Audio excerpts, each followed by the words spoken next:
It's a question that won't go away because Romelu Lukaku isn't starting regularly and isn't the goal-scoring machine that we thought he might be. He hasn't turned out to be the missing piece of Chelsea's jigsaw. No, unfortunately not. Started very well, didn't he? Play away at Arsenal. Cameos against Villa away. He's done brilliant in that game. He's never going to be a centre forward who's back to goal, halfway line, chest the ball down. He wants to get running in behind. He wants defences to come high. And if they do sit back, then he's the one who needs to be pinning them around the outside. I think Chilwell getting injured and Reece James, who's back now, so that will help. Getting down the outside, putting crosses into the box, that's what he feeds off. If you're not going to play to his strengths, then don't play him. But, what's the option? Kai Havertz. Kai Havertz scored some big goals for Chelsea, but his goal-scoring record is pretty similar to Romelu's. And we're talking about him having a poor one. We're not even mentioning Timo Werner, who's gone off the radar entirely. So why does centre forward struggle there at Chelsea? It's a mystery to me. I thought when he come back there was a missing part. This is what's going to take him to challenge Man City for the Premier League title. Been nothing of the sort. Why do you think it happens? Because there are so many attacking players in Chelsea. You would imagine that they could create all kinds of opportunities for the right person to score them. Look, with Lukaku, his situation frustrates me. Really, really does. Again, similar to what Tim was saying before, when he signed from Inter Milan for just under £100 million, and that's not chump change either. That's massive money. I was expecting that's the final piece to the puzzle, because last season Chelsea were creating a lot of opportunities, Timo Werner up top, Kai Havertz, but they weren't putting the ball away. This guy, his goal scoring ratio is 1 in 2 during his whole career, international football included. Yeah. That's phenomenal. That's a phenomenal strike rate. So I thought, this is it. Chelsea have nailed it. They're going to be pushing City and Liverpool for the title. They stopped playing to his strengths. Now his strengths are down the side, down the channels, or get crosses in.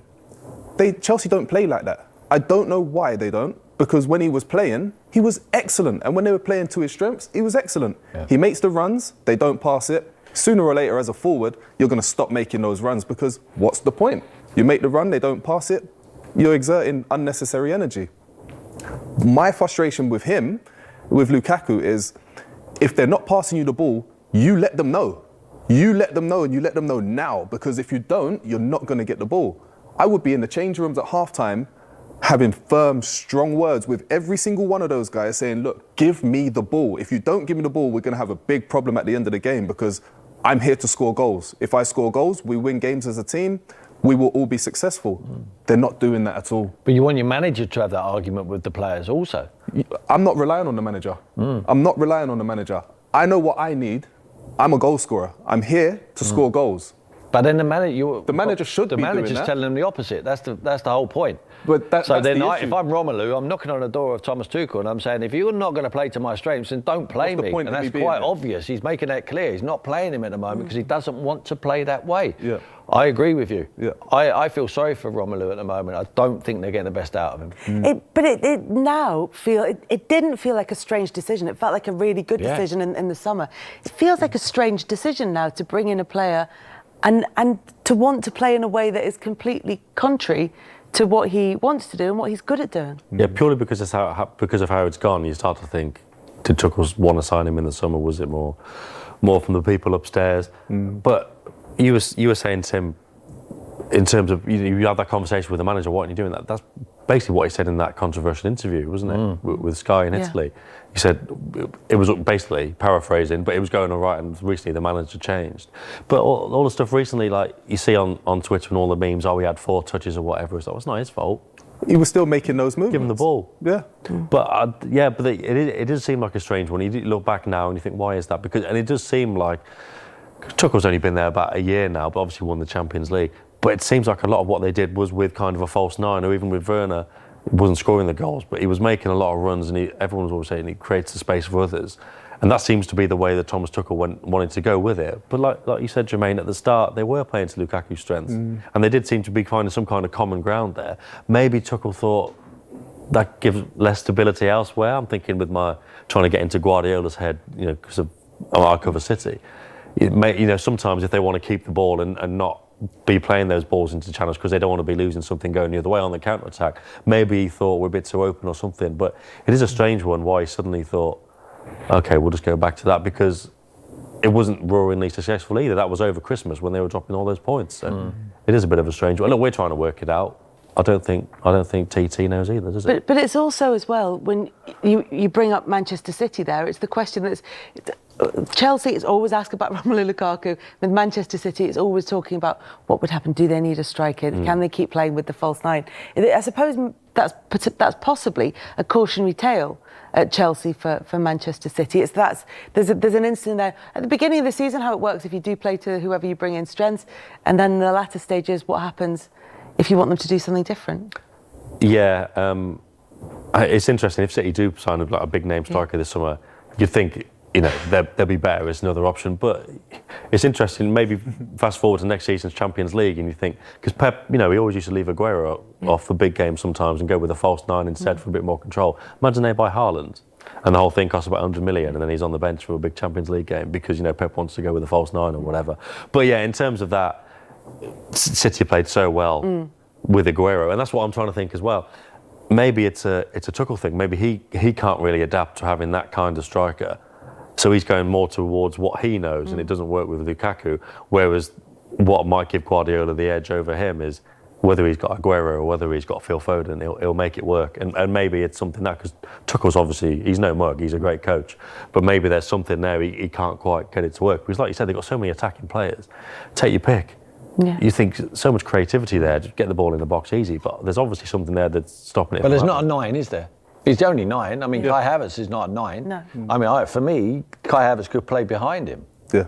Romelu, but Romelu's got to play high. He's got to be running. He's got to be showing every midfield player. If I get the ball and I look up, I do not want him facing me unless it's around the penalty area. I want him to show me his number and I want to roll balls in behind, like they're capable of doing. Kovacic, Jorginho, they can find him with a pass. Got those creative players. They can stay central. They can float out wide and play the little reverse balls inside. Yeah. You can imagine him running around the back of the defender, narrow angle. You would Pulisic. Be careful, you'll be Mount. managing United in a minute. I've talked myself out of a job last week. To you. But yeah, it's an interesting one with Chelsea. And the other point to make about Chelsea, and we've touched on, like we said, there's no official word out of them, but the players will be having the conversations that we're having off air about what happens next to the club. We have very limited amount of information from the sanctions, from the fallout of the sanctions that have been imposed on Abramovic. But the players will be talking all about that. We know they're going to get paid. Yeah. We know that they can play. Can off-field issues be a distraction? Only if it directly affects you. You touched on the players will still be getting paid. They will still be able to play the matches. Those are the two key components to a player's mindset when they are playing. Those two boxes have been ticked.